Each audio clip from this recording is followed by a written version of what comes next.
الرجيم بسم الله الرحمن الرحيم يا أيها الذين آمنوا أنفقوا مما رزقناكم من قبل أن يأتي يوم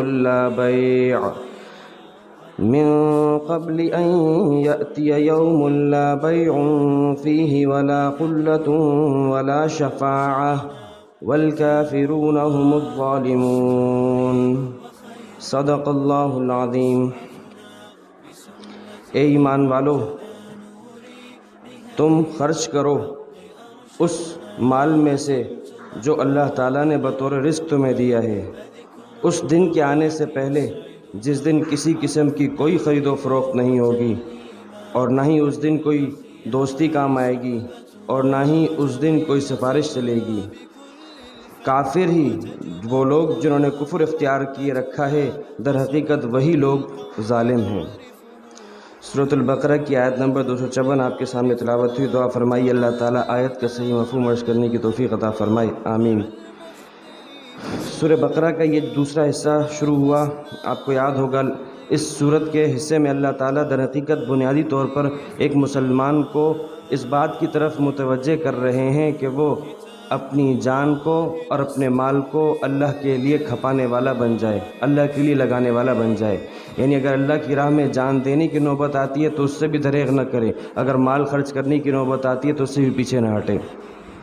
یہیں سے بات شروع ہوئی تھی، اور اسی جان کا نذرانہ پیش کرنے میں جو بزدلی اور انسان کو اپنی جان کی محبت آڑے آتی ہے، اس کے لیے اللہ تعالیٰ نے ایک بنی اسرائیل کی قوم کا واقعہ نقل کیا، طالوت اور جالوت کا واقعہ نقل کیا، اس لیے کہ ہمارے اندر اپنی جان سے جو محبت ہے، یعنی اللہ کی راہ میں جو جان کا نذرانہ پیش کرنے سے ڈرتے ہیں، وہ بتا دیا کہ دیکھو اگر تم اس سے ڈرو گے تو ایسا نہیں ہوگا کہ تمہاری زندگی بڑی ہو جائے گی، تمہاری زندگی جو طویل ہو جائے گی، زندگی اتنی ہی ہوگی جتنی تمہاری ہے۔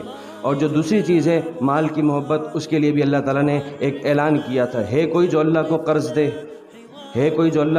حسن دے تو اللہ تعالیٰ اسے کئی گنا بڑھا کر اسے دے گا۔ بات وہی چل رہی تھی، لیکن جو واقعہ نقل کیا تھا طالوت اور جالوت کا، اس طالوت اور جالوت کے واقعے کے نقل کرنے میں وہ واقعہ اس بات کی دلیل تھی کہ رسول اللہ صلی اللہ تعالیٰ علیہ وسلم اللہ کے رسول ہیں، تو رسالت ثابت ہوتی تھی، اس لیے اللہ تعالیٰ نے اس بات کو ذکر کیا۔ اور جب رسول اللہ صلی اللہ علیہ وسلم کی رسالت کو ذکر کیا تو اس بات کو بھی بیان کیا کہ اللہ کے نبی صلی اللہ تعالیٰ علیہ وسلم کا دیگر انبیاء میں کیا مقام ہے، اور انبیاء علیہ والسلام کا آپس میں کیا درجہ بندی ہے۔ تو بات وہی چل رہی تھی، لہٰذا اب دوبارہ اسی بات کی طرف آتے ہیں اللہ تعالیٰ کہ تم اللہ کی راہ میں خرچ کرو، اور اس کے لیے اللہ تعالیٰ نے جو انداز اپنایا وہ کیا، ندا دی، یا ایھا الذین آمنوا، آواز لگائی، اے ایمان والو۔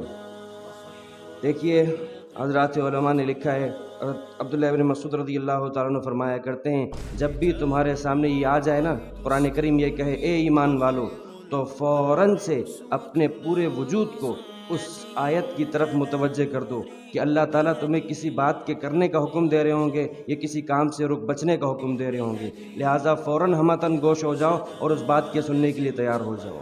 اللہ تعالیٰ نے یہ انداز کہ اے ایمان والو، ایمان والا کہہ کر پکارا ہے، یہ انداز اللہ تعالیٰ نے قرآن کریم میں 1 بار اختیار فرمایا، اور اس سورہ بقرہ میں پیچھے 6 بار گزر چکا ہے۔ پہلی دفعہ اللہ تعالیٰ نے فرمایا اے ایمان والو، یا ایھا الذین آمنوا، اس وقت یہ حکم دیا تھا کہ نبی کی بیعت بھی جانے انجانے میں بھی نہ کرنا۔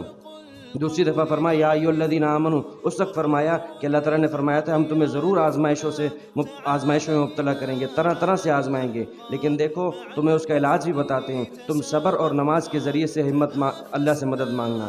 تیسری دفعہ اللہ نے ندا لگائی اے ایمان والو، تو تیسری دفعہ جب ندا لگائی تو اللہ تعالیٰ نے فرمایا یا ایھا الذین آمنوا انفقوا مما رزقنا، یا ایھا الذین آمنوا کلوا من الطیبات، پاکیزہ کھاؤ، جو اللہ نے تمہیں دیا ہے اس میں سے پاکیزہ چیزیں کھاؤ۔ چوتھی دفعہ اللہ نے کہا یا ایھا الذین آمنوا، جب چوتھی دفعہ کہا تو فرمایا کتب علیکم القصاص فی القتلی، اے ایمان والو جو لوگ تم میں سے بے گناہ جان بوجھ کر قتل کر دیے جاتے ہیں ان کے بارے میں ان کا بدلہ لینا تمہارے اوپر لازم ہے۔ پانچویں دفعہ اللہ نے کہا یا ایھا الذین آمنوا، اے ایمان والو کتب علیکم الصیام کما کتب علی الذین من قبلکم، اے ایمان والو تمہارے اوپر روزے فرض کر دیے گئے ہیں جیسا کہ تم سے پہلے لوگوں کے اوپر فرض کر دیے گئے۔ چھٹی دفعہ اللہ نے فرمایا اے ایمان والو ادخلوا فی السلم کافہ، پورے کے پورے اسلام میں داخل ہو. یہ سلامتی ہے، اس میں پورے کے پورے داخل ہو. ایسا نہ ہو کہ آدھا تیتر آدھا بٹیر، جس کو اقبال مرحوم فرمایا کرتے تھے کہ سجدہ خالق کو بھی ابلیس سے یارانہ بھی، حشر میں کس سے اپنی عقیدت کا صلہ مانگو گے. تو داخل ہونا ہے، پورے کے پورے اسلام میں داخل ہو، تبھی تمہیں سلامتی ملے گی. 6 دفعہ اللہ تعالیٰ ایمان کی ندا دینے کے بعد اب 7ویں دفعہ فرماتے ہیں یا ایھا الذین آمنو، اے ایمان والو. دیکھیے اللہ تعالیٰ جب ایمان والا کہہ کر پکار رہے ہیں، معلوم ہوا اللہ کی نظر میں رنگ، نسل، ذات پات، عہدہ، منصب، کسی چیز کی کوئی اہمیت نہیں ہے. چاہے تم کس بھی رنگت کے مالک ہو، چاہے تم کس بھی عہدے اور منصب کے مالک ہو، چاہے تمہاری ذات پات کچھ بھی ہو، چاہے تم چھوٹے ہو کہ بڑے ہو، چاہے تم بوڑھے ہو کہ جوان ہو، چاہے تم مرد ہو یا عورت ہو، اللہ کو اس بات سے غرض نہیں ہے. اللہ کو اس بات سے غرض ہے کہ تم ایمان والے ہو. لہٰذا اللہ تعالیٰ کوئی آدمی کسی کو بلائے گا تو اس کے عہدے کے ساتھ بلائے گا، کوئی آدمی کسی کو اس کی رنگت سے بلائے گا، لیکن اللہ کی نظر میں ان چیزوں کی اہمیت نہیں ہے. تو فرماتے ہیں اے ایمان والو.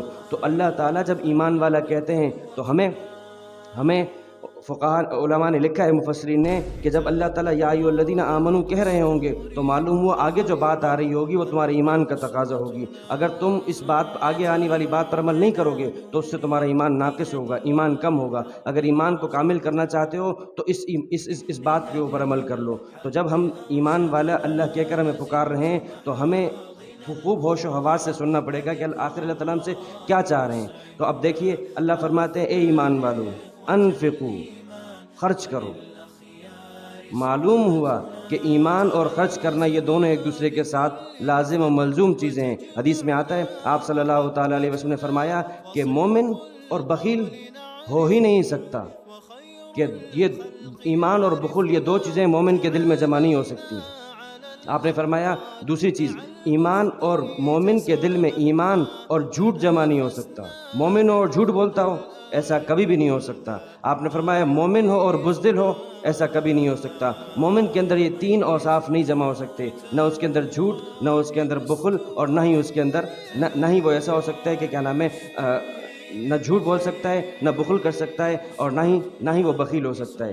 تو اللہ کے نبی صلی اللہ تعالیٰ علیہ وسلم خود فرمایا کرتے تھے کہ نہ میں بخیل ہوں، نہ میں جھوٹا ہوں، اور نہ ہی میرا معاملہ ایسا ہے کہ میں تم سے کسی حوالے سے کسی بھی درجے میں کبھی کوئی جھوٹ بولا ہو. لیکن ان تینوں چیزوں میں سے بھی جو سب سے زیادہ سخت چیز ہے وہ ہے جھوٹ. آپ صلی اللہ تعالیٰ علیہ وسلم سے ایک موقع پہ صحابہ نے پوچھا تھا، آپ نے فرمایا دیکھو ہو سکتا ہے کسی نہ کسی درجے میں، ابتدا درجے میں کوئی مومن ہو وہ جھوٹ بول دے اور وہ اس کے اندر بخل ہو سکتا ہے. یہ بھی ہو سکتا ہے کہ وہ کیا ہو، وہ بزدل ہو، لیکن یہ کبھی بھی نہیں ہو سکتا ہے کہ وہ جھوٹا ہو. تو اب اللہ تعالیٰ جب یہ فرما رہے ہیں کہ اے ایمان والو خرچ کرو، چنانچہ حدیث میں آتا ہے آپ صلی اللہ تعالیٰ علیہ وسلم نے فرمایا کہ ما من یومن، کوئی دن ایسا نہیں ہوتا الا ینزلان ملکان، 2 فرشتے آسمان سے اترتے ہیں اور دونوں دعا کرتے ہیں. دونوں کی دعا ایک دوسرے سے بالکل الگ. کیا؟ ایک فرشتہ دعا کرتا ہے اللہم آتی منفقا خلفا، اے اللہ جو آپ کی راہ میں خرچ کر رہا ہے اس کو آپ اس کا نعم البدل ادا کریں. یعنی جو پورا صبح سے لے کر شام تک فرشتہ ایک مقرر ہے اس بات کی دعا کر رہے ہیں اللہ جو آپ کی راہ میں خرچ کر رہا ہے آپ اسے نعم البدل ادا کریں، آپ اسے اس کا اچھا بدلہ ادا کریں. اگر وہ 1000 خرچ کر رہے ہیں تو یا اللہ آپ اس کے بدلے میں اسے 1000 سے بہت بہتر چیز دے دیں جس کے ذریعے سے وہ فائدہ اٹھا سکے. اور دوسرا فرشتہ کیا دعا کرتا ہے اللہم آتی ممسکا تلفا، اے اللہ جو تیری راہ میں مال کو روکے رکھا ہے، جو روکے رکھے بیٹھ کیا ہوا ہے خرچ نہیں کر رہا، یا اللہ اس کے مال کو ضائع کر دے، اس کے مال کو ضائع کر دے. اب ضائع کرنے کی کیا صورت ہوگی؟ یہی ہوگا کہ کبھی نقصان ہو جائے گا، یہی ہوگا کہ مال ایسی جگہ خرچ کرے گا جہاں خرچ کرنے کی کوئی تک نہیں بنتی. یعنی ہم مال خرچ کر رہے ہیں، آج کا مسلمان مال خرچ کر رہے ہیں لیکن بے تک کی جگہ پر. شادی بیاہ میں لاکھوں روپے خرچ کر دیے، کیا تک بنتی ہے اس خرچ کرنے کی؟ اور شادی بیاہ تو اپنی جگہ، جنازہ ہو جاتا ہے، میت ہو جاتی ہے تو لاکھوں روپے خرچ کر دیے جاتے ہیں. دعوت، عجیب و غریب منطق ہے. دعوت کا تصور تو یہ ہے کہ جب خوشی کا موقع ہو، انسان کسی کو کھانا اس وقت کھلاتا ہے. شریعت میں تو دعوت کا یہ تصور ہے کہ آپ جب خوش ہیں تو آپ کھانا کھلائیں. تو کیا آپ میت کے انتقال پہ خوش ہیں کہ آپ دعوت کر رہے ہیں؟ اس مال کی اس دعوت کی شرعاً کوئی حیثیت نہیں ہے، اور اس میں لاکھوں روپے خرچ کر لیے جائیں گے اور پھر قرض لے کر اپنا پیٹ ننگا کر کے جو اس کام کو کیا جائے خرچ کر رہے ہیں، لیکن بیتوں کا خرچ کر رہے ہیں. تو اللہ فرماتے ہیں خرچ کرو لیکن اللہ کی راہ میں خرچ کرو، ایسا خرچ کرو کہ جس خرچ کرنے سے اللہ راضی ہو. تو فرمایا اے ایمان والو میں تمہیں تمہارے ایمان کا تقاضا ہے کہ تم خرچ کرو. اب خرچ کرنا ہے تو کیا؟ اب اگر اللہ فرماتے ہیں مما رزقناکم، ترغیب کیا دی؟ ایک تو تمہارا ایمان کا تقاضا ہے، دوسرا یہ کہ تم نے کچھ خرچ کرنا ہے۔ ہم تم سے یہ نہیں کہتے کہ سارا کا سارا مال خرچ کر دو، لیکن کچھ نہ کچھ خرچ کرتے رہو۔ زکوٰۃ کی شکل میں ہوگا تو 2.5%، اگر عشر کی شکل میں ہے تو 10%، اور اگر عشر میں بھی تمہاری فصلوں میں تم نے خود خرچہ کیا تو اس کا 5%، لیکن کچھ نہ کچھ ہوگا۔ پورا کا پورا مال تمہارے ذمہ خرچ کرنا لازم نہیں ہے، لیکن خرچ کرنے والوں تو بنو۔ اور پھر کیا فرمایا؟ مما رزقناکم، اس میں سے جو ہم نے تمہیں دیا ہے۔ یعنی یہ کتنی عجیب بات ہے، اللہ تعالیٰ ترغیب کس طرح دے رہے کہ دیکھو، جو اللہ یوں بھی اللہ فرمایا سکتے تھے انفقوا من مال اللہ، اپنے مال میں سے خرچ، انفقوا من اموالکم، اپنے مالوں میں سے خرچ کرو۔ اللہ فرماتے نہیں، تمہارا کس بات کا مال؟ مال تو وہ یہ ہم نے تمہیں بطور رزق دیا ہے، تو دیا بھی ہم نے، اور ہم ہی تم سے اس بات کا مطالبہ کر رہے ہیں کہ تم ہماری راہ میں خرچ کرو۔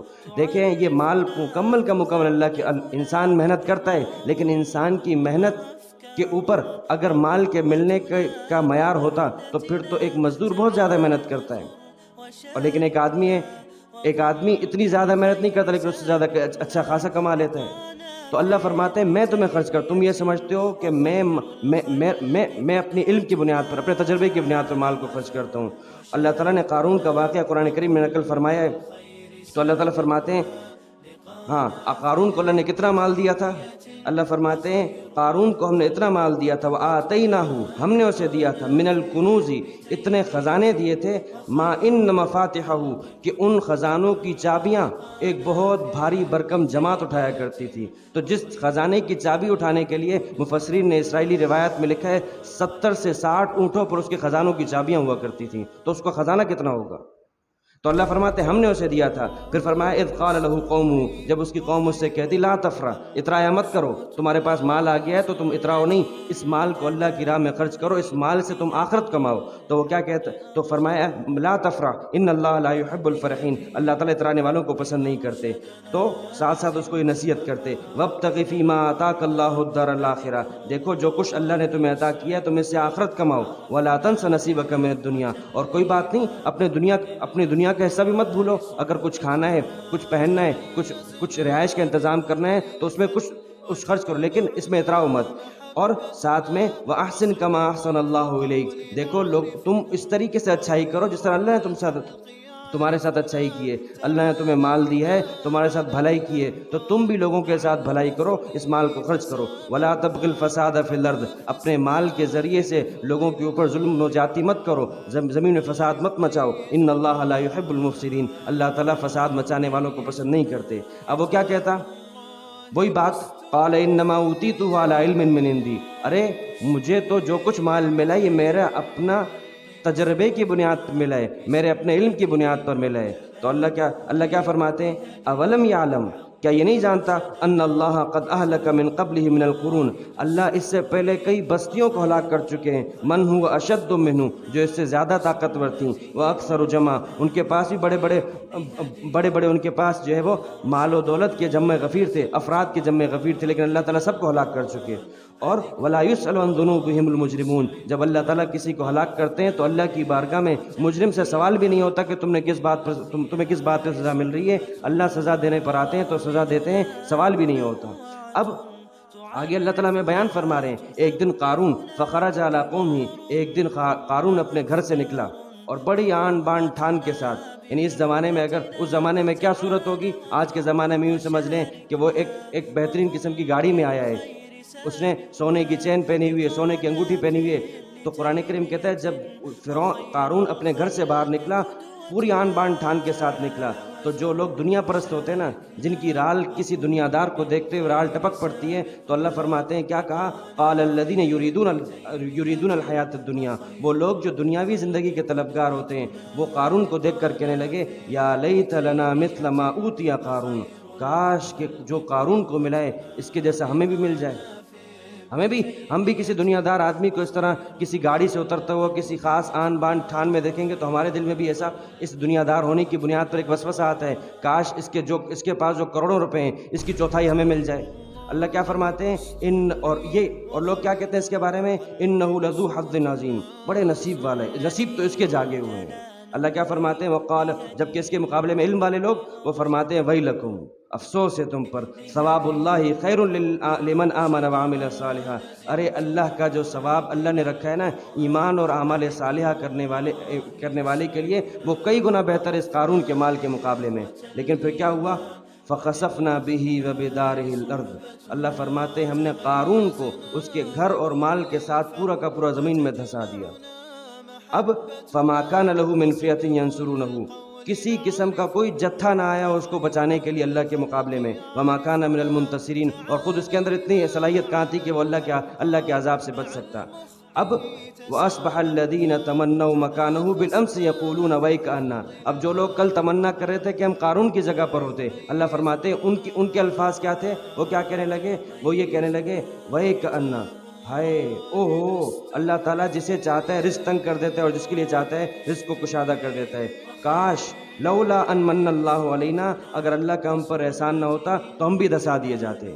چنانچہ ہمارے سامنے بھی لوگوں کے اس طریقے کے حالات آتے ہیں تو ہم پھر شکر کرتے ہیں کہ اللہ نے ہمیں بچا لیا، لیکن پہلے ان کے مال کو دیکھ کر ہماری بھی رال ٹپک رہی ہوتی ہے۔ تو اللہ فرماتے ہیں اگر کسی کو ہم نے دیا ہے تو قارون سے زیادہ، قارون کو دیا تھا سب سے زیادہ مال، لیکن وہ بھی ہم ہی نے دیا تھا، اتنا دیا تھا کہ اس کے خزانوں کی چابیاں جو ہے وہ ایک بہت بڑی جماعت یا 70 سے زیادہ اونٹ اٹھایا کرتے تھے۔ تو اللہ فرماتے ہیں تم اللہ کی راہ میں خرچ کرو اس مال میں سے جو ہم نے تمہیں دیا ہے، من قبل، اب آگے ایک اور ترغیب کا انداز، اللہ فرماتے ہیں اس دن کے آنے سے پہلے جس دن کسی قسم کی کوئی خرید و فروخت نہیں ہوگی، نہ دوستیاں چلیں گی، نہ سفارش ہوگی۔ دیکھیں دنیا میں انسان اپنے کام کاج بناتا ہے انہی 3 چیزوں کے ذریعے سے۔ ایک طریقہ کیا ہوتا ہے کہ اگر میرے پاس کوئی چیز نہیں ہے تو اگر پیسہ ہے تو میں خرید کر لے لوں گا، پیسہ خرچ کر کے وہ چیز خرید لوں گا۔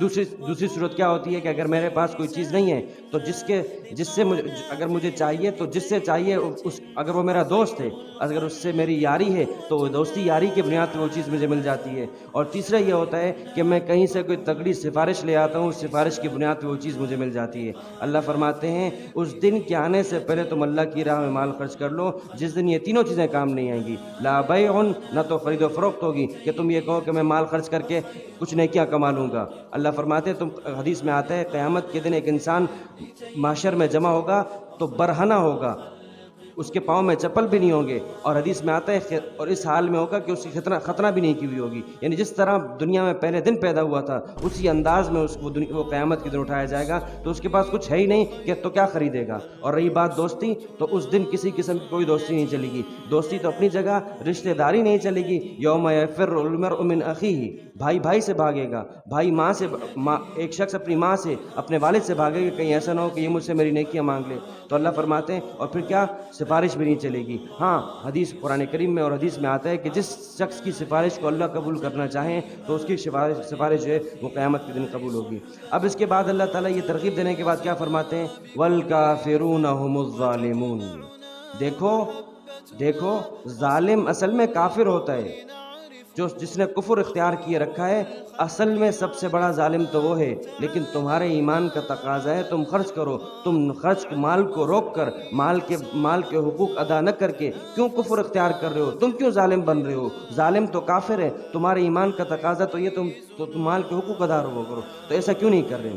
اب اللہ تعالیٰ نے اس آیت کے اندر جو ہے اپنی راہ میں مال خرچ کرنے کی ترغیب دی، اور پھر اس کے بعد قرآن کریم کی وہ آیت جو آیت الکرسی کہلاتی ہے وہ انشاءاللہ ہم اگلے درس میں پڑھیں گے۔ لیکن در حقیقت کس بات کی طرف کہ دیکھو تو تم کس کی راہ میں مال خرچ نہیں کر رہے، تم کس کے ساتھ اپنے ساتھ ظلم کر رہے ہو۔ اگر ایک کافر کفر کو اختیار کیے ہوئے تو کس ذات کا انکار کر رہا ہے؟ اس ذات کا انکار کر رہا ہے کہ جس ذات کی صفات یہ ہیں کہ اللہ لا الہ الا هو الحی القیوم۔ اللہ نے عجیب و غریب انداز میں اپنی ذات کا تعارف کروایا ہے، ایک ہی آیت میں اپنی 10 کے قریب صفات اور 10 کے قریب جملوں میں اپنی پوری ذات کا ایک خاکہ پیش کیا ہے کہ دیکھو لوگ کس ذات سے کیا ہے کو ناراض کیے بیٹھے ہیں۔ اللہ تعالیٰ ہمیں اپنی راہ میں مال خرچ کرنے کی اور در حقیقت اپنی راہ میں اخلاص نصیب فرمائے۔ وآخر دعوانا الحمدللہ رب العالمین۔ اللہم لک الحمد کلہ ولک الشکر کلہ وإلیک یرجع الامر کلہ۔ اللہم لا احصی ثناء علیک انت کما اثنیت علی نفسک۔